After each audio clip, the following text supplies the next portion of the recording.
Hello guys, may naaraw po sa atin lahat at syempre may naaraw sa lahat naman nanonood ng video ito, may naaraw po sa inyo. Sa video natin ngayon guys, pag-uusapan natin about naman sa sunbath. Kasi may nagtatanong sa akin kung ano daw ba, kung pwede daw ba nila bumili na lang sila ng buhangin sa hardware or kumuha sa tabi ng dagat para gawing sunbath. Pero guys, bago natin sagutin nyo, hindi pa kayo nakasubscribe sa YouTube channel natin, please click subscribe and click the bell button para ma-notify pa kayo sa iba naming videos na i-upload. So yan guys, habang magbibigay tayo ng treats, kasi duty tayo, yan, magbibigay muna tayo ng treats bago umalis, sasagutin po natin yung katanungan ng viewers natin na pwede daw po ba siya bumili na lang ng buhangin sa hardware or kumuha sa tabi ng dagat para gawing sunbath ng hamster. Actually guys, ganito po. Pwede naman po. Pwede po gawin yun. Pwede po gawin talaga. Bili po tayo ng buhangin. Actually, ganun din yung ginagawa namin dati sa province. Kumukuha lang kami sa tabi ng dagat. Tapos nililinis, hinuhugasan. Para gawing sunbath. Pagtapos po natin hugasan, syempre, sinasala para buhangin lang po mismo yung pinong buhangin po yung makukuha. Yung iba po ay yung mga buo-buo hindi na po maisasama. Bali ang ginagawa namin, binibistay po namin yun. Siyempre kung may strainer kayo, yung para sa harina, pwede nyo gamitin yun. So tulog pa yung hamster natin ay lumabas. Napuyat siguro. Yan. Kung may strainer kayo, pwede nyo gamitin yun para sa pagbistay ng buhangin. Tapos yung pino lang yung kukunin nyo ron. Tapos pag huhugasan nyo po siya. Ang ginagawa namin nun, hinuhugasan ko sa mainit na tubig. At the same time, patutuyuin. Tapos pag napatuyo ko na, sasalain ko po ulit. Tapos yung masasala ko doon, ayun po yung gagamitin namin para sa sunbath. So ganun din po yun, pag bumili tayo ng hardware, pag bumili tayo sa hardware ng buhangin, ganun din po yung gagawin natin. Yung iba, ang sinasabi nila may buhangin daw na para sa hamster talaga.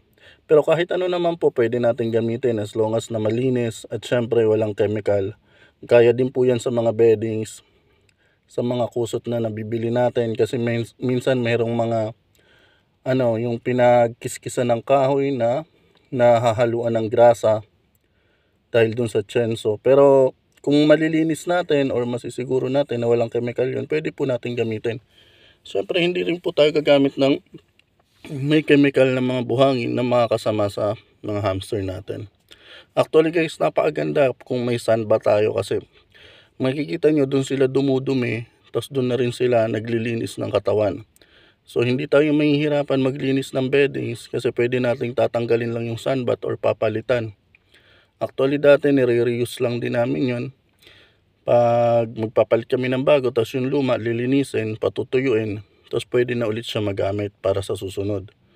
Ganun po. So napakatipid po kung may sunbath tayo kasi from time to time, pwede lang natin siya linisin. Hindi natin kailangan linisin ng buo yung beddings natin. Hindi natin kailangan magpalit ng buong beddings. Kasi nga po may sunbath tayo. Tsaka maganda siya, nakakatulong siya para paglinis sa mga hamster. Ginagamit po talaga nila yan. Pero kahit wala naman pong sunbath, pwede po tayo mag-alaga ng hamster.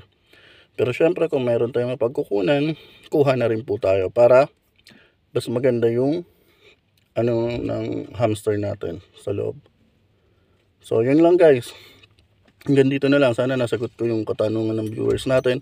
At kung di pa kayo nakasubscribe, please click subscribe and click the bell button para ma-notify pa kayo sa iba ng videos na i-upload.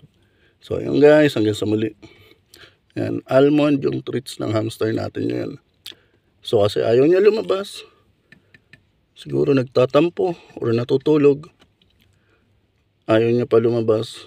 Iiwan na lang muna natin. Hayaan. Pagbalik natin bukas ng umaga, titingnan natin. Baka naubos na niya yan. Yan. Kasi maglilinis na rin tayo ng bin cage sa linggo. Papalitan na natin yung beddings. Yan po guys. Hanggang dito na lang. Maraming salamat. Yan. Tanggalin din natin yung hamster wheel.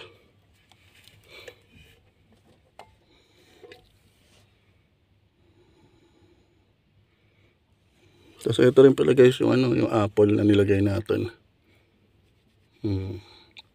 Yan, malakas din kumain yung hamster natin ng apple.